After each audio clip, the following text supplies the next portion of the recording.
Yohanes 3 ayat 16. Karena Allah begitu mengasihi manusia di dunia ini, sehingga Ia memberikan anaknya yang tunggal, supaya setiap orang yang percaya kepadanya tidak binasa, melainkan mendapat hidup sejati dan kekal. Begitu, aduh.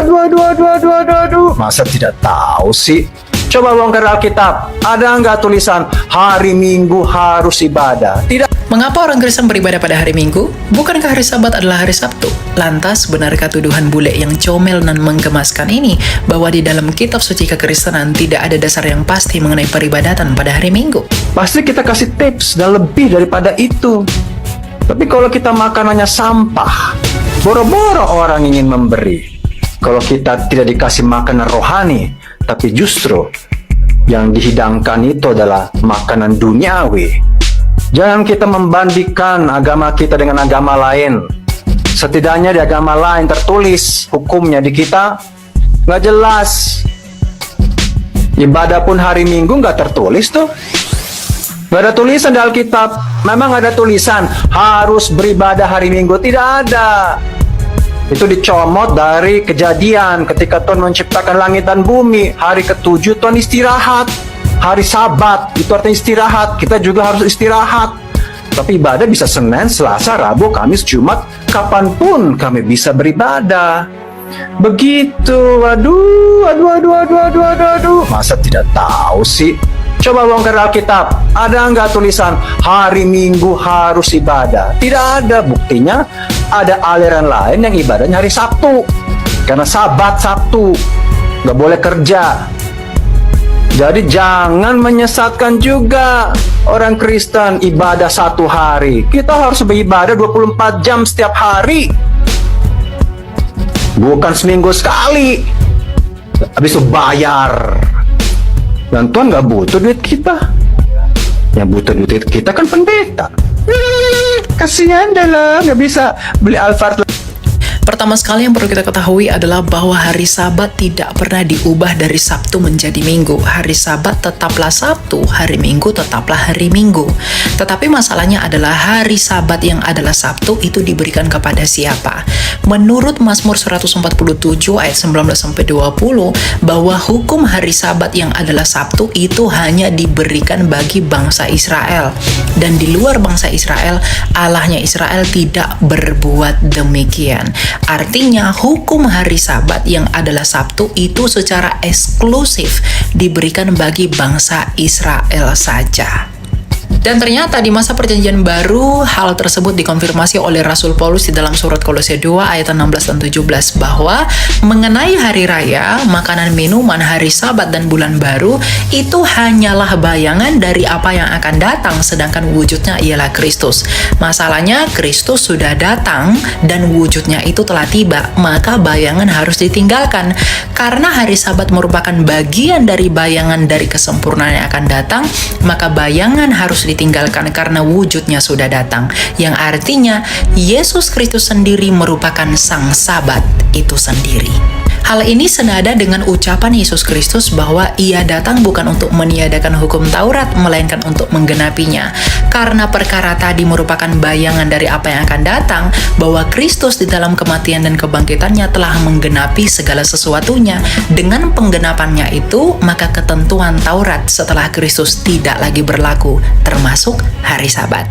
Loh, bukankah Yesus sendiri juga merayakan hari Sabat? Tentu saja, Dia merayakan hari Sabat dalam keadaannya sebagai seorang Yahudi, bukan sebagai Kristen, karena Dia harus taat dan sempurna kepada Bapanya di dalam ketentuan Taurat menurut Galatia 4 ayat 4. Dia harus takluk sebagai manusia yang taat untuk menyempurnakan ketidaktaatan kita di kayu salib.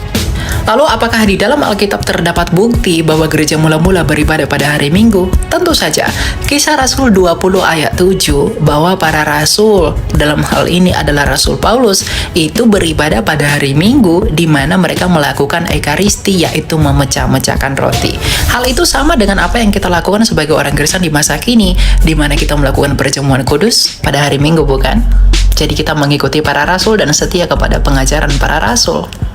Sehingga beribadah pada hari Minggu selain daripada merayakan kebangkitan Sang Sabat yaitu Yesus Kristus yang jatuh pada hari Minggu, tapi juga memiliki makna teologis yang begitu dalam sebagai kesempurnaan yang telah datang. Jadi orang Kristen yang beribadah hari Minggu merupakan orang Kristen yang setia kepada pengajaran para rasul.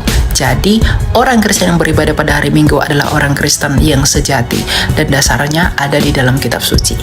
Jangan menuduh sembarangan, jangan mengatakan orang Kristen gak jelas.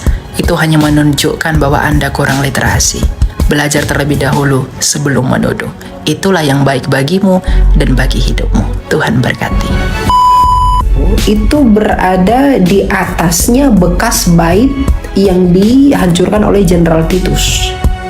Itu di situ yang menyisakan Hakotel Hammurabi itu loh, tembok barat itu.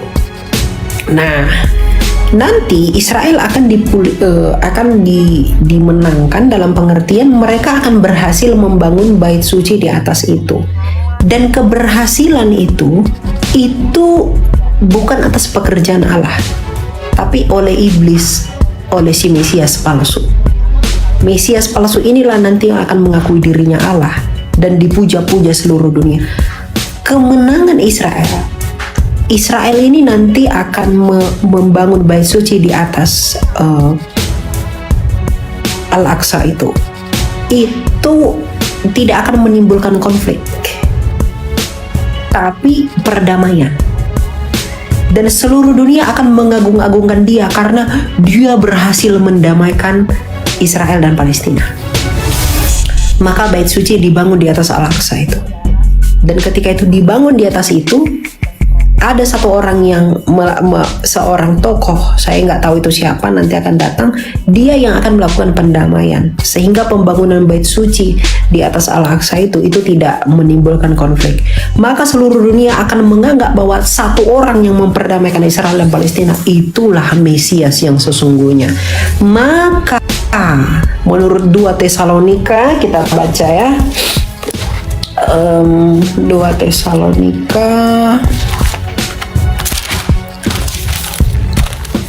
2 Tesalonika 2 ayat 4 dikatakan, yaitu lawan yang meninggikan diri di atas semua yang disebut atau yang disembah sebagai ilah, hingga ia duduk di bait Allah dan mau menyatarakan diri dengan Allah. Artinya nanti si antikristus yang berhasil memperdamaikan Israel dengan Palestina, yang berhasil membangun bait suci di atas Al-Aqsa itu tanpa konflik, dialah nanti yang akan dianggap sebagai Mesias yang luar biasa. Inilah sungguh-sungguh Mesias. Maka orang-orang yang dipuji-puji ini dibaliknya itu adalah pekerjaan setan. Karena kalau kita melihat antara naga dan binatang yang disebut wahyu itu, kemunculan binatang itu adalah pekerjaan si naga, si ular itu. Nah, karena dia dipuji-puji seluruh dunia sebagai Mesias yang sesungguhnya, maka dia akan menghujat bahwa bukan Kristusmu itu, wahai orang Kristen, yang adalah Mesias, tapi akulah Mesias. Maka dengan demikian di atas bait Allah itu, dia akan menyatakan diri sebagai Allah. Jadi Israel nanti akan dimenangkan, akan menang.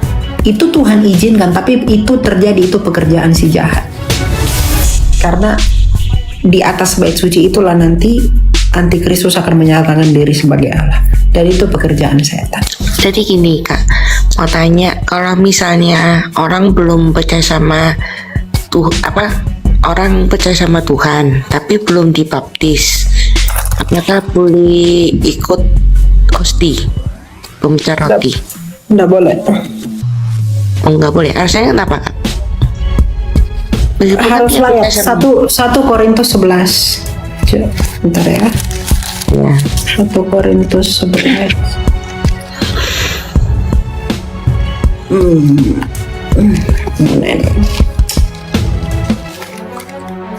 Kok nggak ada gawe?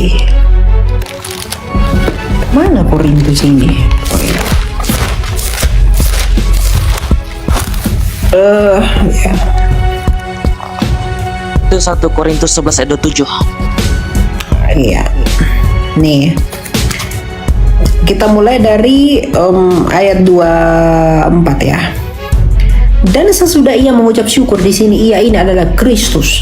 Ia memecah-mecahkannya dan berkata, inilah tubuhku yang diserahkan bagi kamu. Lakukanlah ini sebagai peringatan akan aku.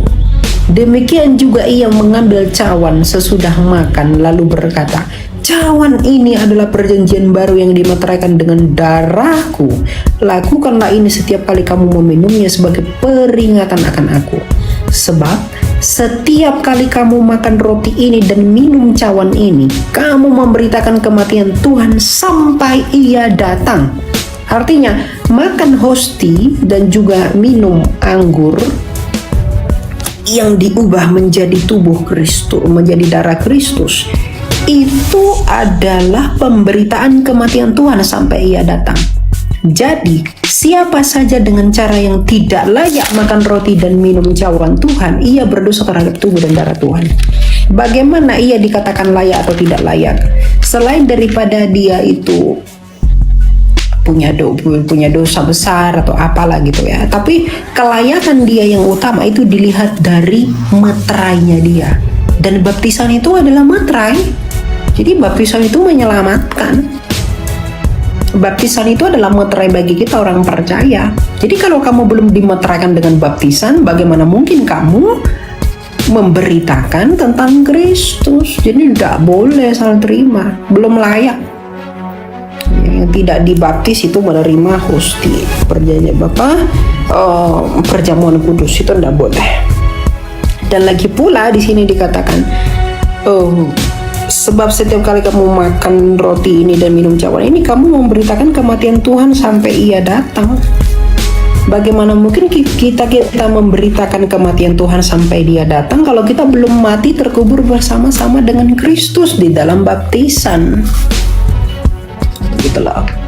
Nah, jadi tidak boleh, harus layak di dalam Kristus dan dimeteraikan dalam baptisan dulu. Dan itu pun perlu belajar dulu juga untuk mengerti the whole of the faith yang buat dia itu layak untuk menerima tubuh dan darah Kristus agar tidak sembarangan menerima, gitu ya. Ya. Oke Kak, terima kasih ya Kak. Ya.